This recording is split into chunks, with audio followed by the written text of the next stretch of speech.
Vamos começar definindo o que significa a palavra despotismo.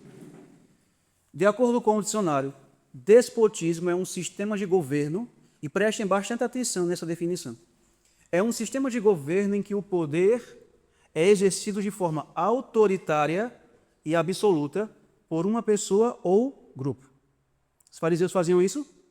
Sim. O papado faz isso? Já fez, vai voltar a fazer? Sim. Sem limitações ou controles institucionais. Nesse sistema, o governante ou líder detém todo o poder e autoridade e as decisões são tomadas sem considerar a opinião ou os direitos dos cidadãos. Então, características do despotismo. Autoritarismo, que é o governante tem um poder absoluto e não é limitado por leis ou instituições. Temos a ausência de direitos e liberdades, ou seja, os cidadãos não têm direitos ou liberdades garantidos. E sua liberdade é o quê? Limitada. Vive numa escravidão. Repressão. O governo pode usar a força e a repressão para manter o controle e silenciar a oposição. Centralização do poder. O poder é concentrado nas mãos do governante, ou de um pequeno grupo. Vocês conseguem perceber que o despotismo é um inimigo ferrenho dos princípios da liberdade e de consciência? Você não pode pensar por si só, não pode escolher por si só, seguir os seus próprios caminhos, você não pode discordar, porque se você fizer isso, sua consciência vai ser o quê? Forçada, coagida. Você vai sofrer perseguições, calúnias, difamações, represálias, exclusões e até mesmo a perda da própria vida. Nós vamos estudar esse despotismo religioso do farisaísmo e que isso aconteceu na época de Cristo com ele e com os seus discípulos.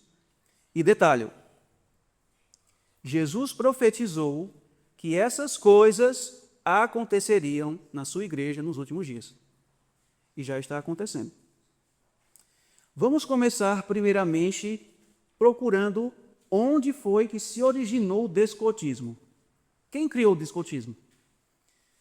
João diz assim: quem é mentiroso senão aquele que nega que Jesus é o Cristo?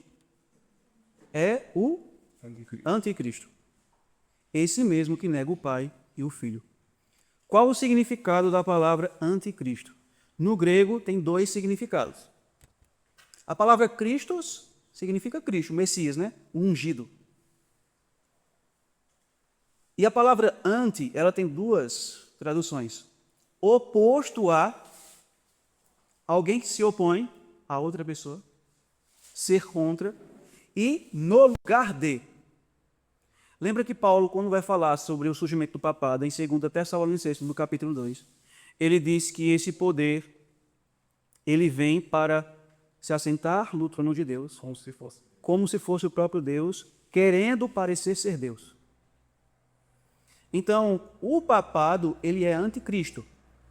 Por mais que professe o cristianismo, ele é anticristão, porque ele se opõe a Cristo e quer se colocar no lugar dele. Não é isso que faz o discípulo se chamar papal? Eles consideram o Papa como sendo o quê? Deus aqui na terra, o substituto do Filho de Deus. Quando as Escrituras dizem que quem veio substituir o Filho de Deus foi o Espírito Santo. Então o papado é anticristo. Então esse é o sentido de anticristo. Quando a gente volta aqui para esse texto, a parte de baixo, ele diz assim: é o anticristo, esse mesmo que nega o Pai e o Filho. Lúcifer foi o primeiro anticristo. Por quê? Porque ele negou a autoridade do Pai e do Filho. Ele se opôs a Cristo e buscou se assentar no lugar dele. Eu estabelecerei o meu trono. Então, Lúcifer foi o primeiro anticristo. Então, o despotismo religioso, ele surgiu no coração de Lúcifer. E aonde quer que se encontre, esse despotismo é uma desgraça. porque é os atributos do caráter de Satanás sendo manifestados através dos homens. Agora, Lúcifer, ele recebeu 2 apelidos quando ele se rebelou contra Deus. Satanás, que significa adversário. Anticristo, aquele que se opõe, é um adversário. Ele foi o adversário de Cristo, o adversário do Pai. E diabo. Diabo no grego significa difamador e caluniador. Através desses apelidos, nós podemos entender como foi que Satanás começou a operar sua obra no céu. Ele, por meio de difamação e calúnia, ele começou a espalhar inverdades a respeito do caráter do Pai e de Cristo. Ela mais menciona, eu acho que é no Patriarcas e Profetas, ou é a história da redenção. Ela menciona que Lúcifer, ele transmitiu as suas ideias de governo de tal maneira que os anjos pensavam que aquelas ideias brotavam deles mesmos.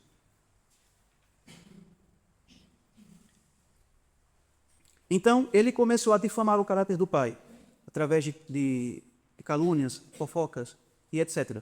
De tal forma que, quando você lê ela mais está escrevendo, ela diz que eu vou utilizar minhas palavras, mas o contexto é mais ou menos assim. É como se ele tivesse boas intenções, um Cristo disfarçado. E foi assim que ele começou a difamar o caráter de Deus e de Cristo. Então, o que foi que resultou nisso? O texto bíblico diz assim, ó, e houve batalha no céu. Miguel, que é Cristo personificado de anjo, Miguel e seus anjos batalhavam contra o dragão, que é Satanás. E batalhavam o dragão e os seus anjos. Mas não prevaleceram, nem mais o seu lugar se achou nos céus.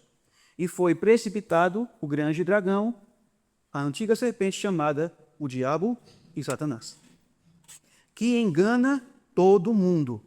Foi isso que ele fez no céu. É isso que ele faz na terra. Ele foi precipitado na terra e os seus anjos foram lançados com ele. Vejam, quando Lúcifer viu que suas ideias de governo não seriam aceitas por Deus nem por Cristo, o que foi que ele fez? Ele empregou o uso da força para conseguir alcançar os seus objetivos e o controle absoluto. E o que é isso? Despotismo. Quando vamos para a religião farisaica na época de Cristo, o que foi que aconteceu com Cristo? Qual foi as consequências que Cristo sofreu? Por ter se recusado submeter sua consciência ao controle da liderança judaica. Foi perseguido, difamado, caluniado, e depois foi o que eles fizeram? Empregaram a força de Roma para assassiná-lo. Isso é despotismo religioso. E Jesus menciona que em sua igreja, nos últimos dias, esse mesmo espírito farisaico, esse mesmo espírito do papado, esse mesmo espírito anticristão se manifestaria entre aqueles que professam fazer parte do povo do advento. Então, o que é que nós podemos concluir aqui? Os fariseus, eles manifestavam em sua vida o despotismo de Lúcifer, o anticristo. E antes de nós analisarmos isso nas Escrituras, primeiramente nós vamos entender isso aqui. 2 pontos que trabalham unidos. O que é liberdade de consciência e o que é liberdade de escolha. De acordo com o dicionário, liberdade de consciência é a liberdade de pensar, crer e sentir de acordo com a própria consciência. Quem concedeu ao homem essa liberdade de pensar? Deus. Deus. Porque Ele é o Criador e nós somos as suas criaturas. Agora, o que é liberdade de escolha? É a capacidade de tomar decisões e escolher entre opções. Liberdade de consciência é a liberdade de pensar, analisar, refletir, acreditar. Já a liberdade de escolha é a capacidade de tomar decisões com base naquilo que eu penso. Então, Deus me dá a liberdade de pensar e, ao mesmo tempo, a liberdade de escolher se irei seguir aquilo que penso ou não. Lá em Isaías, Deus diz assim: vinde e arrazoemos juntos. Arrazoar é pensar. Deus não obriga, Deus não coage. Ele convida você a refletir juntamente com Ele se você vai pensar como Ele pensa e se submeter ao que Ele quer. Isso é liberdade de consciência, liberdade de escolha. Agora vamos ver isso nas Escrituras. O próprio Deus falando ao povo de Israel: os céus e a terra tomo hoje por testemunhas contra ti, que te propus. Deus propõe as opções: vida e morte, bênção e maldição. Veja, ele não diz assim: eu te obrigo, eu te proponho. E em seguida ele diz: escolhe. Ele nos dá liberdade de consciência e de escolha. E ele é tão bom, tão misericordioso, que ele diz assim: escolhe, pois, a vida para que vivas tu e a tua descendência. Mas ele não obriga você a fazer isso. Ele aconselha você a seguir o caminho correto, mas não nos obriga. Outro texto que é bem conhecido: o Espírito e a noiva dizem: vem. E todo aquele que ouvir, diga: vem. Quem tiver sede, venha. E quem quiser, beba de graça da água da vida.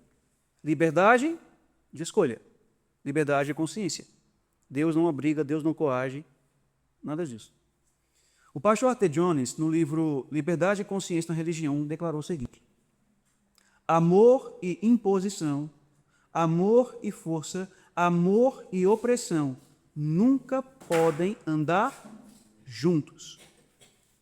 Portanto, qualquer dever, qualquer obrigação, qualquer coisa oferecida ou prestada a Deus que não seja de livre escolha do indivíduo, não pode ser de Deus, nem para Deus.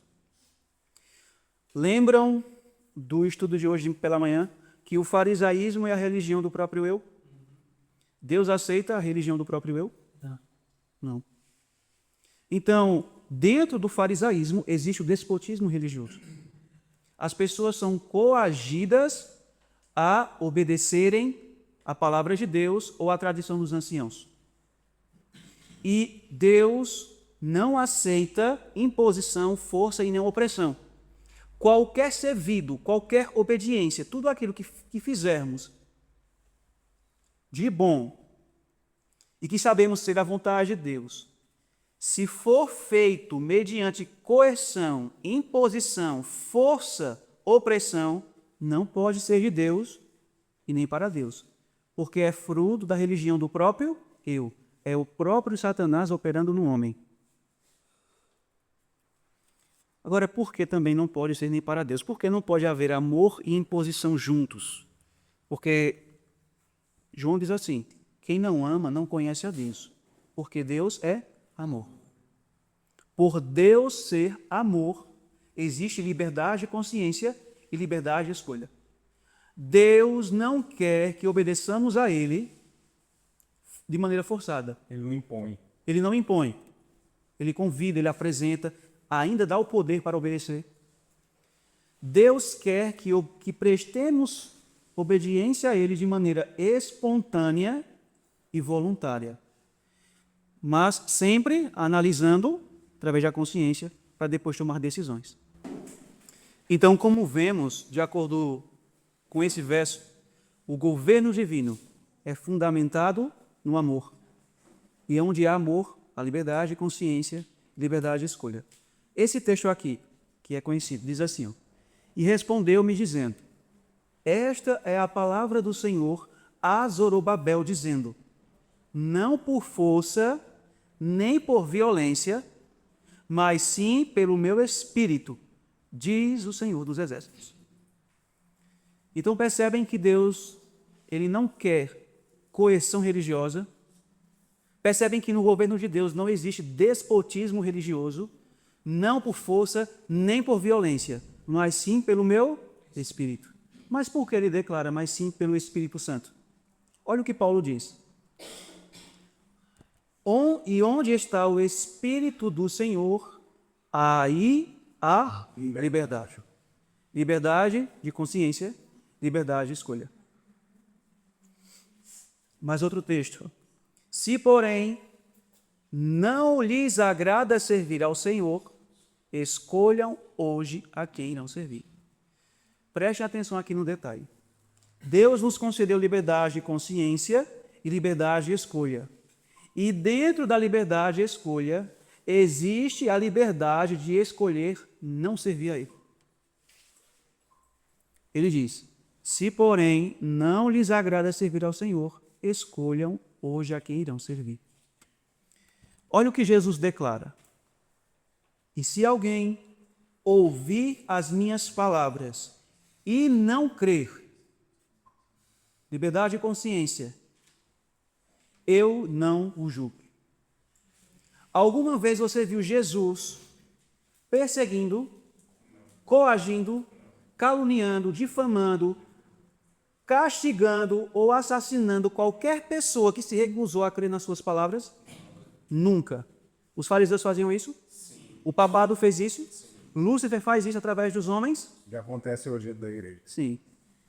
Então, despotismo religioso é obra satânica do inimigo.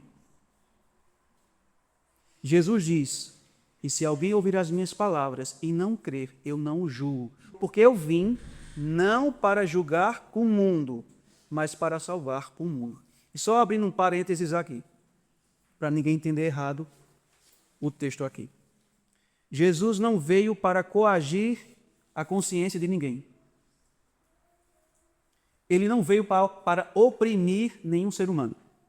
Ele veio para oferecer a redenção.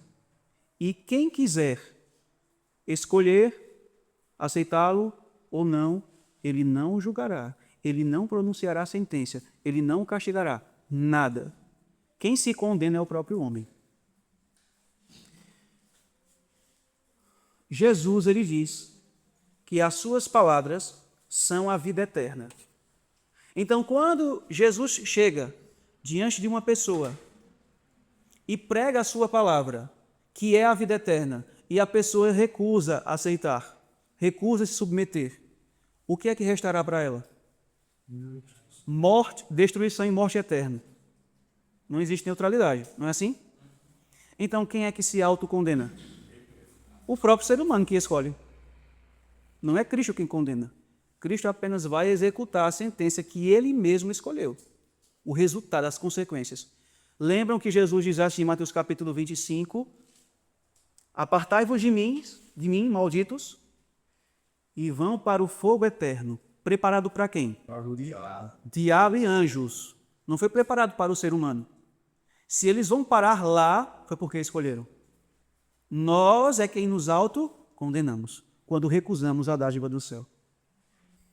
Agora vamos analisar o despotismo farisaico na prática. Diz assim, os fariseus e alguns escribas, vindos de Jerusalém, reuniram-se em volta de Jesus. Eles viram que alguns dos discípulos de Jesus comiam pão com as mãos impuras, isto é, sem lavar. Lembram que pela manhã nós vimos que uma das características do farisaísmo é você dedicar o seu tempo para ficar observando a vida dos outros, ver o que ele faz ou deixou de fazer, para depois acusá-lo, difamá-lo, condená-lo? Isso acontece em nossas igrejas? Muito. Está acontecendo em nossos dias hoje? Isso aconteceu com Cristo e com os discípulos. Não há nada novo debaixo do sol. Cristo finaliza aqui o pensamento dizendo assim, agora Cristo não é eles mesmos, porque os seus discípulos não vivem conforme a tradição dos anciãos, mas comem com as mãos impuras? O que é isso, senão coerção religiosa? Despotismo religioso, na prática. Então, os fariseus vigiavam a vida dos outros, a fim de condená-los, pronunciar sentenças de julgamento, caso eles não estivessem seguindo a tradição deles. Isso demonstra que eles não respeitavam a liberdade de consciência, nem a liberdade de escolha. Despotismo religioso. Agora vamos ler alguns versos bem conhecidos aqui. E que aconteceu com Jesus e com os discípulos. Vamos continuar mais.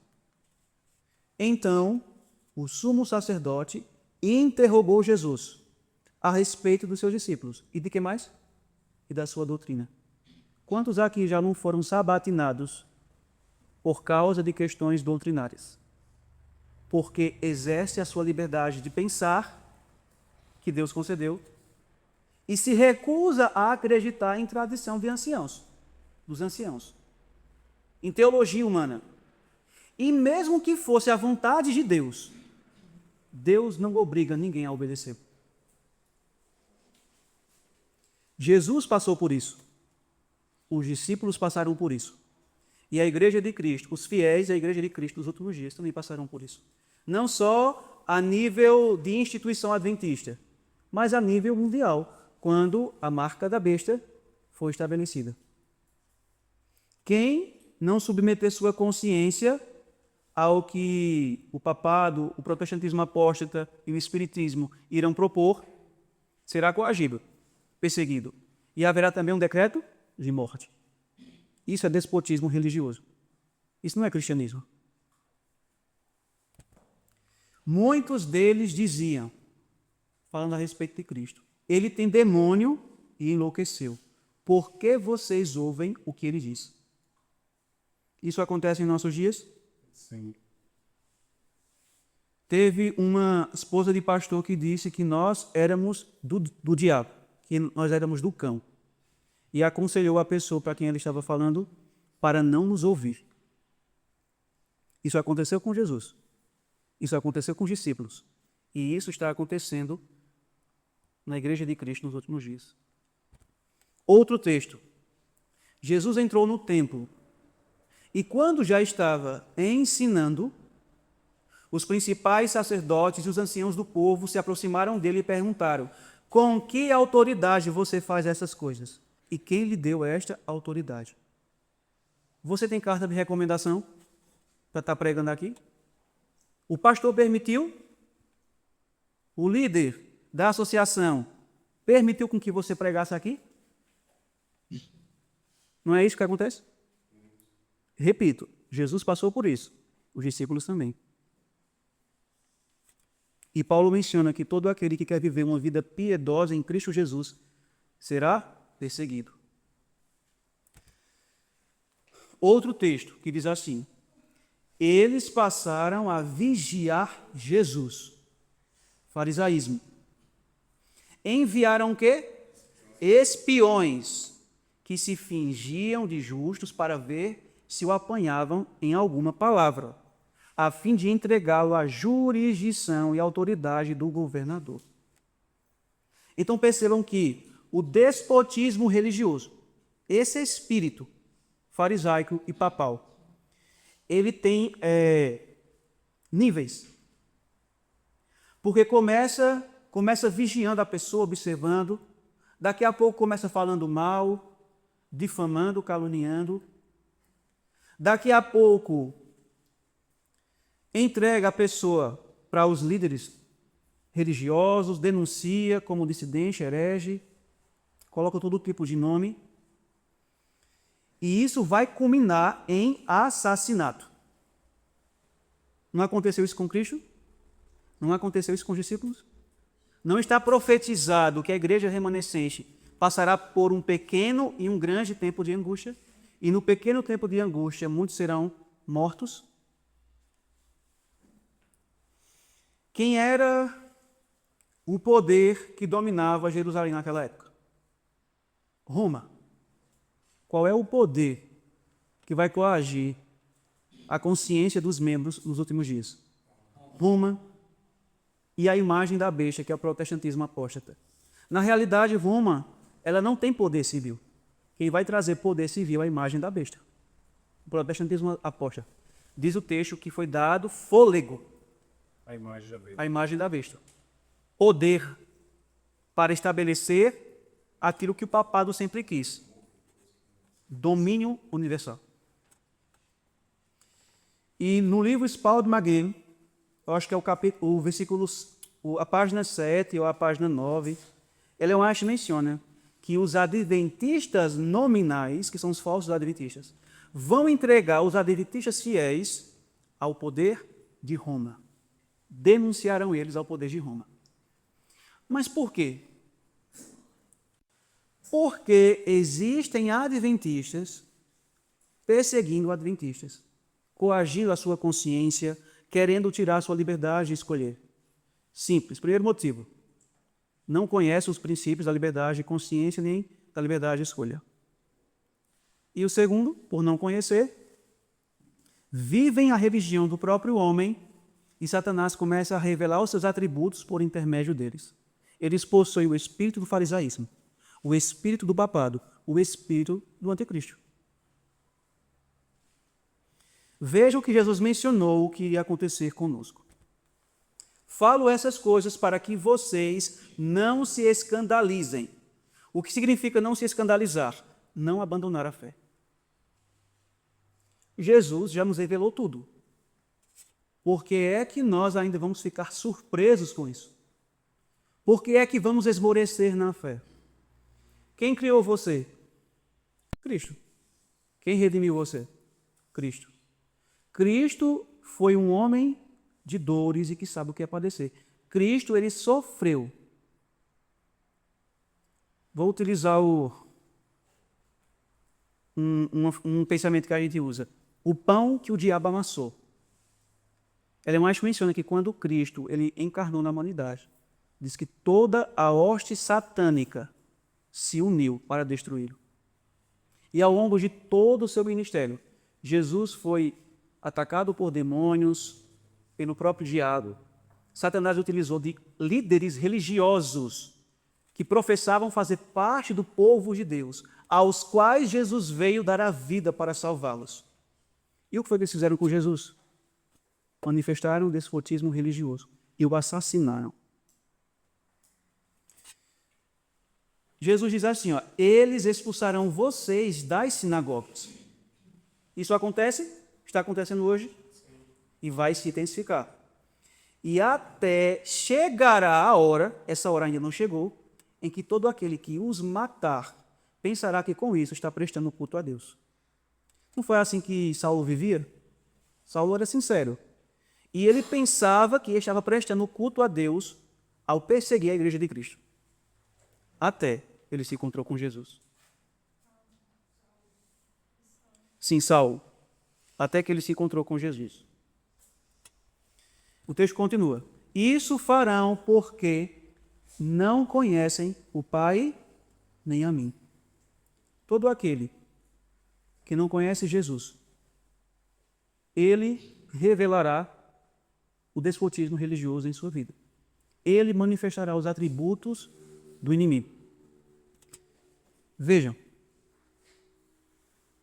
todo aquilo que é justificado pela fé respeitará a liberdade de consciência e de escolha do seu semelhante. Por quê? Porque Cristo não coage a consciência de ninguém. E quem tem a justiça dele habitando na sua alma, não coagirá a consciência de ninguém. Por que é que existem pessoas coagindo a consciência de seus irmãos? É porque não tem Cristo no trono da sua alma. Quem habita ali é Satanás. Eles não conhecem o Pai e nem a Cristo. Eles não conhecem o caráter amorável do Pai revelado na pessoa de Jesus. Mas estou falando essas coisas para que quando chegar a hora, vocês se lembrem de que eu já tinha dito isso para vocês. Noutra passagem, Cristo diz assim, eu estou contando a vocês tudo isso agora, para que quando acontecer, vocês tenhais o quê? Fé. Ou vocês creiais. Creiais em quem? Em Jesus e na sua palavra. Agora vamos ler citações do Espírito de Profecia sobre esse contexto. Ninguém tem o direito de controlar a mente de outro e julgar por outro, prescrevendo-lhe o dever. O contrário de tudo isso aqui não está acontecendo em nossos dias.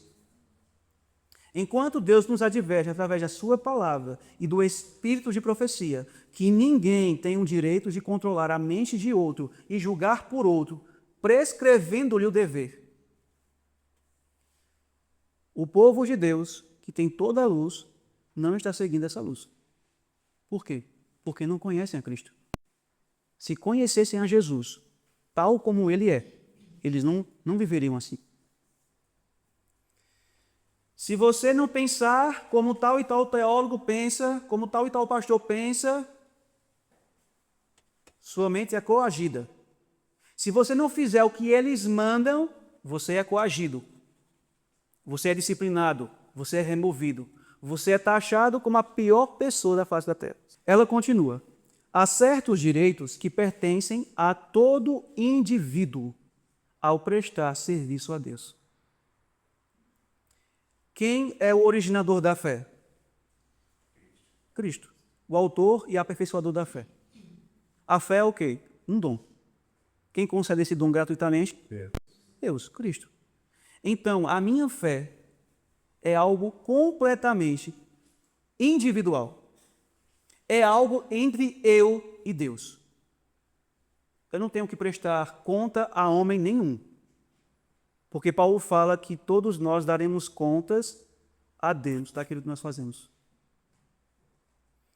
Ela continua. Nenhum homem tem mais liberdade de arrebatar-nos esses direitos. Que direitos? Liberdade de consciência, liberdade de escolha. Do que teria de tirar a própria vida. Deus nos deu a liberdade de pensar. E é privilégio nosso seguir nossas impressões quanto ao dever. Eu não tenho que estar aqui. Eu chego em Adeilson, tu tem que fazer isso aqui. Se tu não fizer, tu és um dissidente e um herege. Não. Perfeccionista. Deus nos deu a liberdade de pensar. E Ele nos deu a sua palavra, que é a nossa única regra de fé e prática. Então, cabe a mim estudar, discernir com o auxílio do Espírito Santo qual é a vontade do Senhor, me entregar a Cristo, me submeter. Ela continua, somos apenas seres humanos, e o ser humano não tem jurisdição sobre a consciência de outro ser humano. Cada um de nós tem uma individualidade e identidade que não pode ser submetida a nenhum outro ser humano. Somos individualmente feituras de Deus. Lembram do que o apóstolo Pedro e os outros discípulos disseram? Antes importa obedecer a Deus do que aos homens. Eu não vou submeter minha consciência ao que os homens dizem. Eu quero submeter minha consciência ao que Deus me pede. Agora vejam só.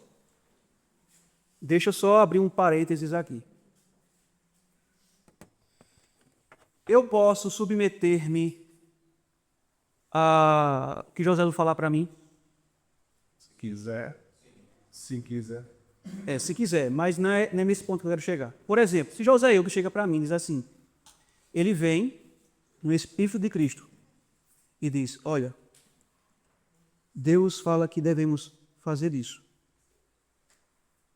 Eu tenho que me submeter ou não? Deve. Sim. Por quê? Porque eu não estou me submetendo à tradição de Joséio. Deus está usando ele para me motivar e me convidar a seguir ao quê? A palavra. Porque a nossa consciência só deve ser submetida à palavra de Deus. Ele é o nosso Criador e nós somos as suas criaturas. Nenhum homem aqui na face da terra nos criou. Então, Paulo diz, submetei-vos uns aos outros. Não. Paulo diz. Ou é Pedro? Mas é submeter-se, sujeitar-vos, é. É possível, né? Porque já utilizaram um argumento assim. Usaram um texto fora de contexto para mim e disseram que a gente tem que se submeter àqueles que são aos líderes da igreja. Autoridade. A autoridade da igreja. De fato, devemos. Mas quando essa autoridade tem Cristo habitando na alma, Está de acordo com a vontade dele. quando essa autoridade chega para mim e me convida a me submeter a Cristo.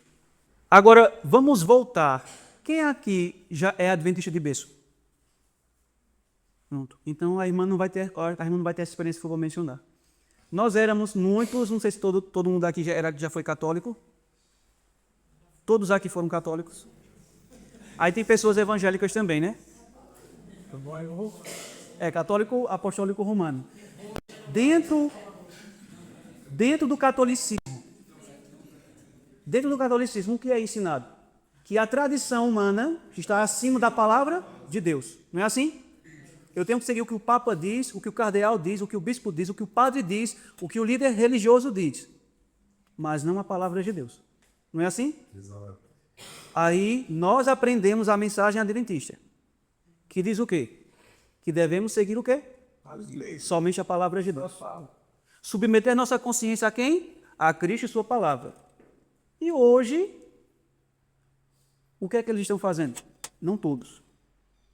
Eles estão querendo forçar a nossa consciência a seguir tradição de homens.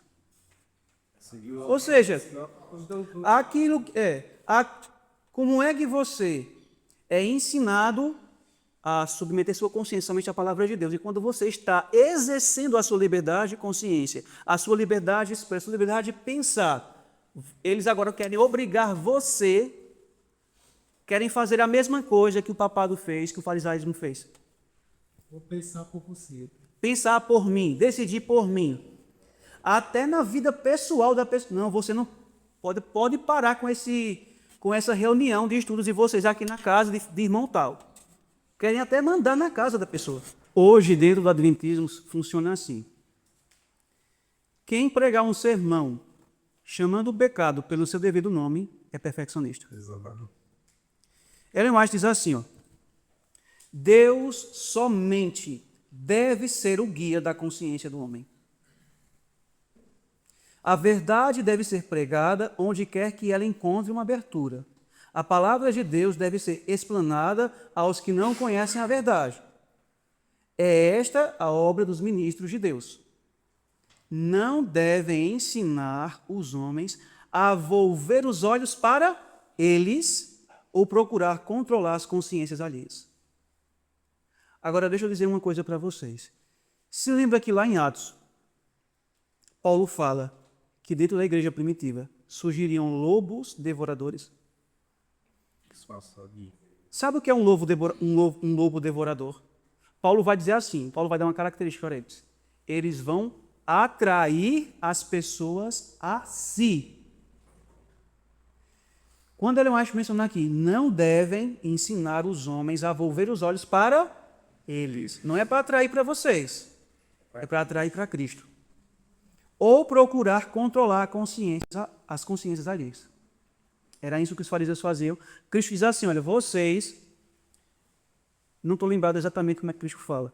Mas Cristo diz assim, eu vou usar minhas palavras, vocês passam tanto tempo para conseguir fazer um prosélito, um seguidor. E quando conseguem, torna ele 2 vezes mais filho do inferno. Por quê? Porque está querendo controlar a consciência da pessoa. Quer atrai as pessoas a si e quer prescrever o que ele deve seguir, quer controlar a sua consciência. Então, um lobo devorador é aquele que, ao invés de atrair as pessoas a Cristo, ao invés de respeitar a liberdade de consciência do seu semelhante e respeitar a sua liberdade de escolha, e convidar as pessoas, eis o Cordeiro de Deus que tira o pecado mundo, entreguem a vida a Jesus. Ao invés de fazerem assim, eles buscam atrair as pessoas para si, para a sua tradição humana, para coagir a consciência deles. Isso é um lobo devorador. E hoje é o que mais tem em nossas igrejas. Lembrando, não são todos os pastores, nem todos os teólogos, nem todos os líderes que são infiéis e que estão manifestando esses atributos de Satanás. Existem muitos pastores, muitos teólogos e muitos líderes fiéis a Deus. Amém. E eu poderia citar vários nomes aqui, mas eu não vou mencionar. Ellen White diz assim, devemos agora unificar-nos. Eu pergunto aqui aos irmãos, devemos nos unir? João capítulo 17, Cristo fez uma oração pela unidade da igreja. Quero que eles sejam um, assim como eu e tu, ó Pai, somos um. Então, devemos unificar-nos. Agora, prestem atenção o que não é unidade cristã. Lembremos-nos, porém, de que a unidade cristã não quer dizer que a identidade de uma pessoa deva submergir-se na de outra. Tampouco quer dizer que a mente de um deva ser guiada e controlada pela mente de outro. E o que é que acontece em nossas igrejas hoje? Você tem que permitir que a sua identidade seja submergida pela identidade de um líder religioso. Você tem que submeter a sua mente a eles para que eles guiem e controlem vocês. Isso não é unidade cristã. Isso é ecumenismo. Não é isso que vai fazer o papado, o protestantismo apóstata, o espiritismo. Eles vão se unir para coagir a consciência das pessoas. Venham, vamos nos unir. Mas, em troca, o que é que os homens devem fazer? Abandonar os princípios. E aqueles que não submetem a sua consciência aos dogmas humanos serão coagidos, perseguidos, difamados, tratados como os piores criminosos, perseguidos, maltratados e até assassinados. Ela finaliza o pensamento. Deus não deu a homem algum o poder que alguns, por palavra e atos, procuram reclamar. Deus requer que todo homem siga as direções da palavra. Amém. Eu, membro leigo, não devo coagir a consciência de ninguém. E lembre-se, liberdade de consciência, liberdade de escolha, não é apenas na questão religiosa, é em todos os aspectos da vida, é no lar, é no trabalho, é na vizinhança, em todo aspecto da vida. Se eu não vivo os princípios da liberdade de consciência e religião, eu não passo de um fariseu, de um anticristo e de um seguidor do papado.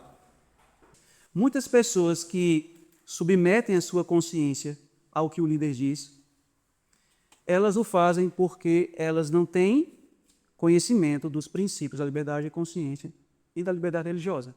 Então, por medo de ser taxado de dissidente, ser perseguido, ser excluído da igreja, o que é que eles fazem? Se submetem, se acovardam. Mas por quê? Muitos não têm luz. Por isso que Deus está trazendo de volta esse assunto para a sua igreja. Veja, só mais uma citação e a gente vai ler só um relato bíblico e finalizar. Ellen White diz assim: a doutrina de que Deus confiara à igreja o direito de reger a consciência e de definir e punir a heresia é um dos erros papais mais profundamente arraigados. Se nós lermos o livro O Grande Conflito, você vai ver que a maior parte dele só fala de liberdade de consciência. Então vamos só meditar aqui e ir para a parte final. Vejam, ela diz que Deus não confiou à igreja o direito de reger a consciência. Então, nenhum líder, seja adventista ou não, nenhum ser humano, seja no mundo da política, no âmbito que for, ele não tem direito nenhum de reger a consciência dos outros. Segundo ponto, ela diz assim, que Deus também não deu direito de definir o que é heresia. Eu creio que em Cristo eu posso vencer todos os pecados. Você é perfeccionista. Por quê? Não, porque tal teólogo disse que isso é perfeccionismo. Ele está definindo o que é heresia. O que é que define o que é erro ou verdade? Somente a palavra de Deus. Agora veja que interessante.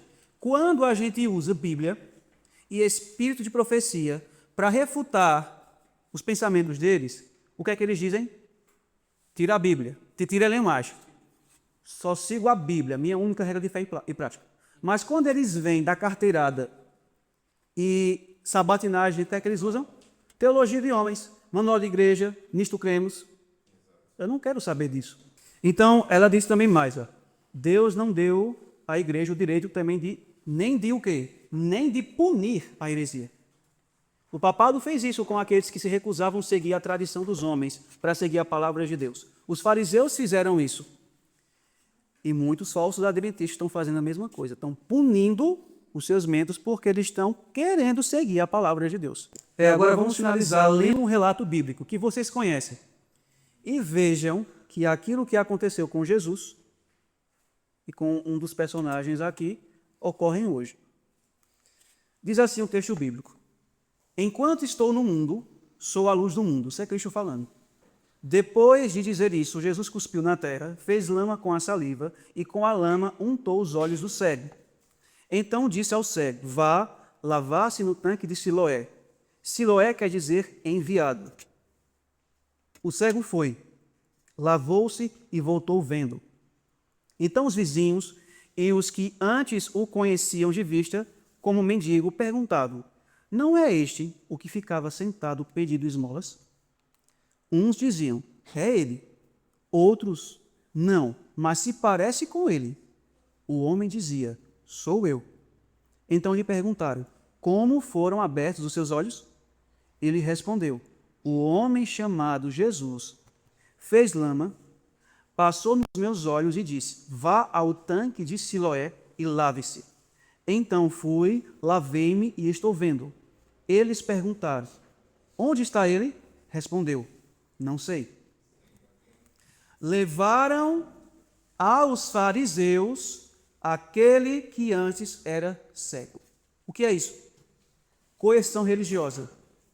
Pegaram o cara pela força porque ele foi curado por Jesus num dia de sábado. É um interrogatório agora. E vão levar eles para a liderança judaica para sabatiná-lo. Porque, de acordo com a concepção judaica, de acordo com a religião do homem, o farisaísmo, curar pessoas no sábado era pecado. Então, vocês percebem que haverão pessoas que vai pegar você, tanto pela força ou não. Vai fazer uma convocação, participar de uma reunião de comissão para falar sobre o que você pregou aqui. Isso aconteceu com Jesus e com seus seguidores. Não há nada novo debaixo do sol. E era sábado, o dia em que Jesus fez a lama e lhe abriu os olhos. Então os fariseus lhe perguntaram outra vez como podia ver. Ele respondeu: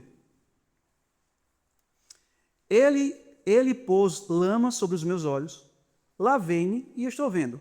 Por isso alguns dos fariseus diziam: esse homem não é de Deus, porque não guarda o sábado. Jesus guardava o sábado, sim ou não? Sim. Mas ele não guardava o sábado de acordo com a concepção humana. Ele observava o sábado de acordo com a palavra de Deus. Não com a tradição. E não com a tradição de homens. Jesus não submetia sua consciência aos homens. A sua consciência era submetida de maneira voluntária somente a Deus e a sua palavra. E daí eu pergunto: iremos seguir o exemplo de Jesus ou vamos submeter nossa consciência ao que os homens estão propondo? Propondo não, né? Querendo obrigar. Vejam só. Vamos continuar aqui o texto. Mas outros diziam: como pode um homem pecador fazer sinais como estes? Jesus era pecador? Mas para eles ele era. Insultando Jesus. E houve divisão entre eles. De novo perguntaram ao cego: o que você diz a respeito dele, uma vez que lhe abriu os olhos? Ele respondeu: é um profeta. Vocês agora vão perceber o seguinte: Cristo realizou uma cura física. Só que a cura de Cristo física traz cura espiritual. E vocês vão ver um homem que era cego, que não conhecia Jesus, nem sequer viu o rosto de Cristo quando foi curado, porque Cristo mandou ele para o templo de Siloé. Quando ele voltou, Jesus já não estava mais. Então ele não sabia quem era Jesus. Mas veja que aquela cura física operou nele uma transformação de vida e caráter. E vocês vão ver agora ele testemunhando de Cristo Jesus, justiça nossa. O texto diz assim, ó: de novo perguntaram ao cego: o que você diz a respeito dele, uma vez que lhe abriu os olhos? Ele respondeu: é um profeta. Os judeus não acreditaram que ele tinha sido cego e que agora podia ver. Incredulidade. Enquanto não chamaram os pais dele e lhes perguntaram: é este o filho de vocês que vocês dizem que nasceu cego? Como é que agora ele está vendo? Então os pais responderam: sabemos que este é o nosso filho e que nasceu cego, mas não sabemos como agora está vendo. E também não sabemos quem lhe abriu os olhos. Perguntem a ele, pois já tem idade e poderá falar por si mesmo. Uma palavra para definir isso aqui: covardia. Medo. Medo. Por quê? Tanto a Bíblia como o Espírito de Profecia menciona que a liderança farisaica coagia a consciência do povo. Coagia a sua consciência, oprimia eles. Na cadeira de Moisés se assentam os escribas e fariseus. Ou seja, eles se consideravam como se fosse a voz do próprio Deus. Porque farisaísmo é você exaltar o eu. Lúcifer, ele quis se assentar no lugar de Deus, usurpar o seu governo, o trono do universo. Então, todo aquele que é um fariseu, ele se considera como um Deus. Então, vejam só. Aí diz aqui, ó, perguntem a ele, pois já tem idade e poderá falar por si mesmo. Ele mais menciona que neutralidade numa crise, para Deus, é como se estivesse cometendo a pior ofensa. Então, eles foram o quê? Foram covardes porque não conheciam liberdade de consciência, eram oprimidos, e a consequência é isso, é se submeter. Aí diz assim, ó, os pais deles disseram isso porque estavam com medo dos judeus, pois estes já tinham combinado que se alguém confessasse que Jesus era o Cristo, seria expulso da sinagoga. Isso acontece nos nossos dias ou não? Sim. Foi por isso que os pais dele disseram, ele já tem idade e poderá falar por si mesmo. Então chamaram pela segunda vez o homem que tinha sido cego e lhe disseram, diga a verdade diante de Deus. Nós sabemos que esse homem é pecador. Ele respondeu, se é pecador, não sei. Uma coisa sei, eu era cego e agora eu vejo. Amém. Esse homem era cego fisicamente. Passou a enxergar fisicamente, mas também espiritualmente. Ele discerniu um pouco sobre a pessoa de Jesus. E esses homens, esses líderes religiosos, eram cegos fisicamente? Não. Mas se você ler o finalzinho desse capítulo, Cristo diz que eles eram cegos espirituais. Porque a luz estava brilhando e eles se recusavam a crer na luz. Preferiam as trevas. E diz assim, ó, perguntaram-lhe outra vez, o que ele fez a você? Como lhes abriu os olhos? Ele respondeu, já lhes disse, mas vocês não ouviram. Ele continua, por que querem ouvir outra vez? Por acaso vocês também querem se tornar discípulos dele? Então o insultaram. Eles disseram, discípulo dele é você, nós somos discípulos de Moisés. Sabemos que Deus falou a Moisés, mas este nem sabemos de onde é. Ele foi o quê? Insultado. E hoje, nós somos insultados? Sim. O homem respondeu, é estranho que vocês não saibam de onde ele é, mas ele me abriu os olhos. Sabemos que Deus não atende a pecadores, pelo contrário, se alguém teme a Deus e pratica a sua vontade, a este atende. Desde que o mundo existe, jamais se ouviu que alguém tenha aberto os olhos a um cego de nascença. Se este homem não fosse de Deus, não poderia ter feito nada. Mas eles disseram, você nasceu cheio de pecado e quer nos ensinar. E os expulsaram. Quem é você para estar pregando sobre esses assuntos? Por acaso você cursou teologia? E o que é que acontece? Exclusão. E eu quero falar sobre esse ponto aqui. O catolicismo ensina o seguinte, fora da igreja mãe, não há salvação. Então, quem for excomungado dentro do catolicismo está o quê? Perdido.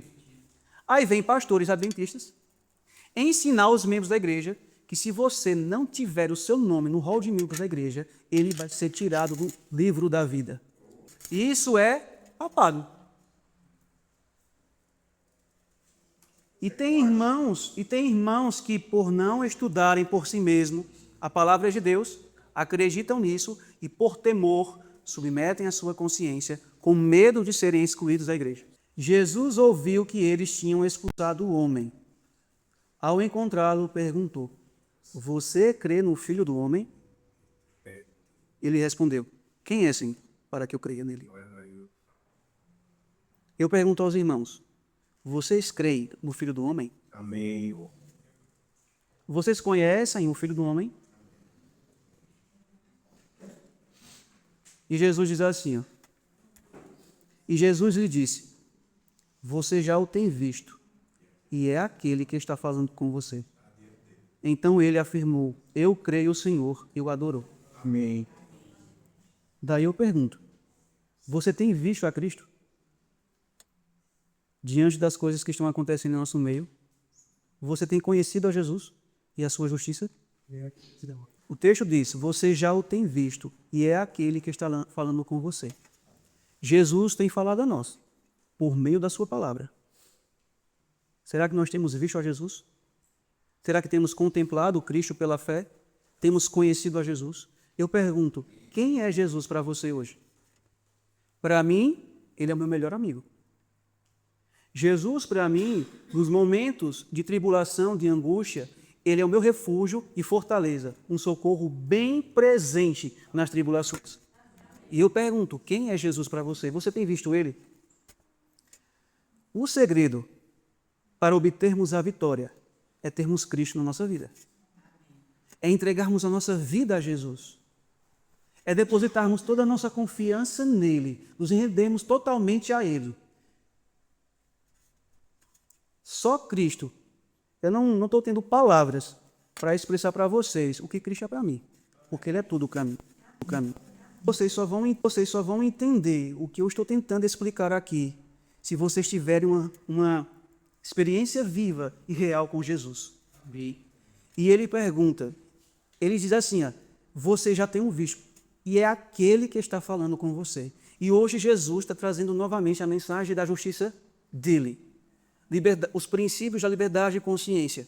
Jesus está levantando novamente o anjo de Apocalipse 18, que vem com a sua glória iluminar a terra, proclamando a revelação da justiça dele. Porque a única maneira de encontrarmos libertação é através da justiça de Cristo. É através dele. E eu pergunto, você crê no Filho do Homem?